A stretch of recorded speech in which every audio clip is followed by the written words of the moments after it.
Welcome back to the Garden with Joe and Holly radio show. Happy you are joining us for show 1 of season 8.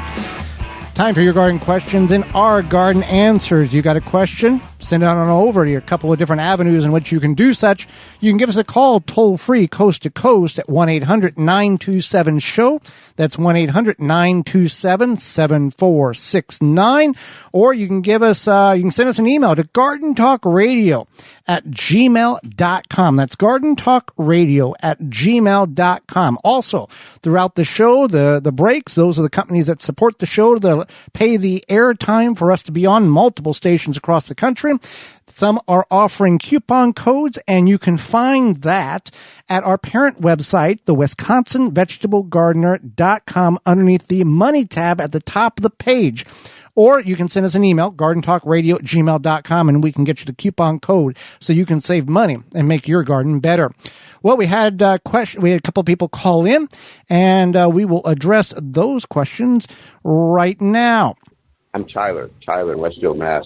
I have a 20-gallon tomato pot that I filled with parsley in the middle of the tomatoes. And when the tomatoes pass at the end of the year, the parsley is still, right as of today, flourishing and making parsley.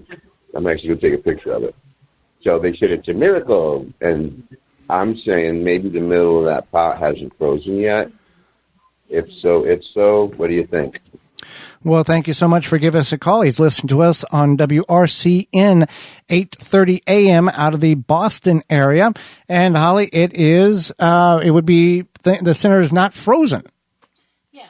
Yes, that's correct. That's definitely the solution, the answer. I don't know, but and this can happen. Yeah, it can happen, especially as when we have situations where maybe we have a warmer winter than normal, which happened for much of the United States, where it did not freeze in the center of that thing, and maybe it has at this point, who knows, but it just is something that can happen. All right, let's go up to WXAN 570, WNAX 570 out of Yankton, South Dakota, to Ed. He's got a question about his, let's see what Ed has to say. Yeah, it's Ed, Worthington, Minnesota, and my question is, Alexa says you can use ammonia on garden produce, cabbage, broccoli, and it keeps the moth away that you get on the cabbage. I don't know if the moth does it to the broccoli or not. She says not harmful to the produce, but she did not give me the ratio of ammonia to water. Well, thank you, Ed, for calling in. We can help you with that, and that ratio is? It's 1 part ammonia to 9 parts water. Right. So you just had to figure that out. So it's about a 10-part solution. There you go. So let's go to some questions that came in this week. And again, gardentalkradio@gmail.com. Send them on over. First question, should I line my wood raised beds to keep the soil off the wood and keep it from rotting and the pressure-treated wood from leaching chemicals into the soil? Pressure-treated lumber is not made of arsenic. It is made of a copper material. Copper is an element that is in all aspects of life. It's on the periodic table. Humans need copper to survive. They're very minute amounts. There's been studies that have shown that the leaching aspect of anything in that wood to the soil is almost non-measurable no matter what distance away from the wood the soil is. So, pressure-treated lumber, it can be used. We used it. We have used it and are using it in all of our raised beds. If you feel that pressure-treated lumber is not something that you want to utilize, you can use pine. You want to treat that with something. You can use Timber Pro Coatings Internal Wood Stabilizer, and it protects the wood from the inside out and tremendously increases the longevity of the boards in which you are utilizing for your raised beds. You don't have to cover the boards with a plastic.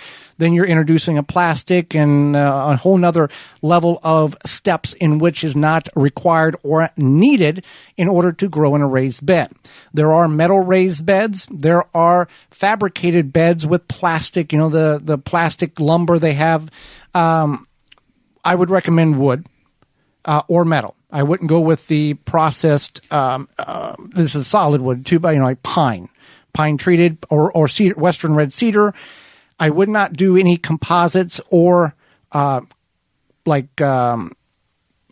OSB board or plywood, because that's all compressed glue, and when that gets moist, it's going to expand like a sponge. That can leach the glue chemical into the soil, and then you can have all kinds, and your bed's going to fall apart in the first year anyway. So there's that. I have mushrooms in my seed starting mix. Holly, what do I do? Well, first of all, don't eat them, and don't let any children or pets eat them either. But it's not a bad thing. It just basically means that your soil is really good stuff. Is very healthy, and it's got good stuff in it. So if it concerns you, you can remove them, toss them, put them in your compost, or you can just leave them. Yeah. I would just leave them, knock them off, whatever. But again, just don't eat them, or don't let anybody else in your household ingest them. Same thing with mushrooms in your garden. You can potentially, there's two things that could be going on with that. One, you could have a low-lying area where the moisture is concentrating, and that's where the fungi is developing and you're getting mushrooms, or you have really good soil. Both are good. One's maybe a little low, but mushrooms are always a good thing. And if people have mushrooms in their yard and you're concerned with that, remember, mushrooms are not a longevity. They're not like tomato plants where they're going to grow for 90 days. Typically, it's they come up, they grow, they decompose, and they're done like in 72 hours in most aspects. So you can always just take the rake and knock them down if you're concerned of something going to try to consume them, or you don't like the aesthetics of what they look like in the yard. In the garden, they're going to feed the soil. They're going to compost and break down. So it's a very, very good thing to have mushrooms in your potting soil mix or your raised bed mix. And if you're doing straw bale gardening, mushrooms are a key aspect of the conditioning process in most situations. Do I need a heat mat to start seeds? It depends. So if you are growing like in your home, just a regular part of your home, whether it be like a living room or any room that is about, average room temperature, like 68 to 70, whatever degrees, you do not need a heat mat. If you are, and this is not even for all seeds, it would just be for like probably pepper seeds. If you are growing in a cooler condition, maybe it's like a 3-season porch and it's cooler out there, or even perhaps a basement or an outdoor like side greenhouse. Unclimatized area. You would probably want a heat mat, but you don't want to think like, hey, I can just use my heating pad for my your medical medicine. Yeah. You want to get like an actual heat mat. A horticultural heat mat for seeds, because it will stay on. It can be certain temperature controlled, etc. Right. The medical ones there's no regulation on, setting a certain temperature. They'll go off because there's safety features. And the horticultural ones are very thin. The mats can sit on them, and you can dial in the precise temperature of what you want the seedlings to be. And again, like you said, if you're in a normal home environment, you really don't need to worry about it. If you just put on top of the refrigerator next to a heat source or a radiator, and you're going to be fine. It's when you're in that unclimatized, that greenhouse, if you don't have a heater, or that basement or that shed or whatever, that's where you've got your situation at. But they are expensive.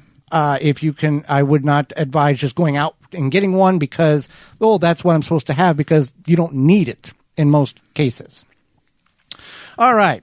What do I fill the bottom of my raised beds with? Can I use sticks, twigs, cans, other items, logs? What is a good thing?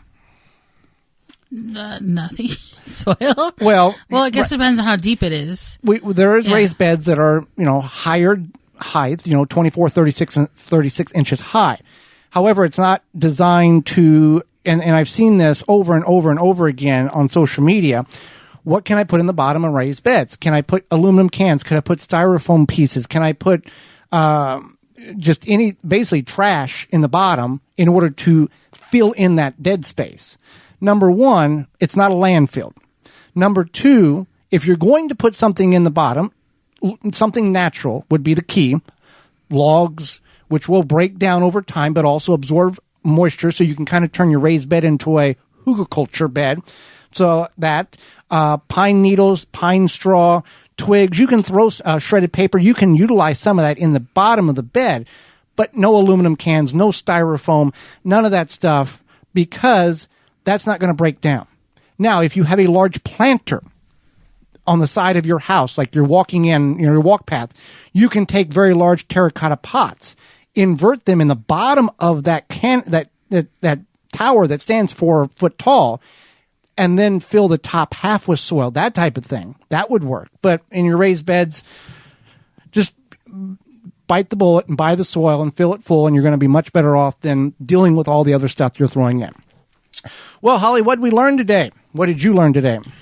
I learned, and I didn't even think about this because I am a scientist of sorts, is that a lot of people, when they think about using something in their garden, they don't do kind of a control group. They just kind of take it for what it's worth. And not that I think that gardeners should be doing that or anything like that, but I think it's an interesting concept and something that we might have to apply ourselves at some point and see what happens.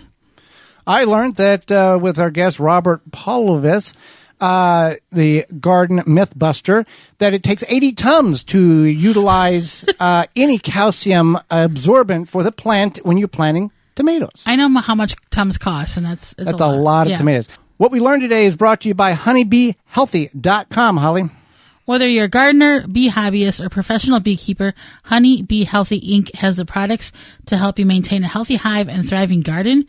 For more information on how to use Honey Bee Healthy in your garden, visit honeybeehealthy.com. Tune in.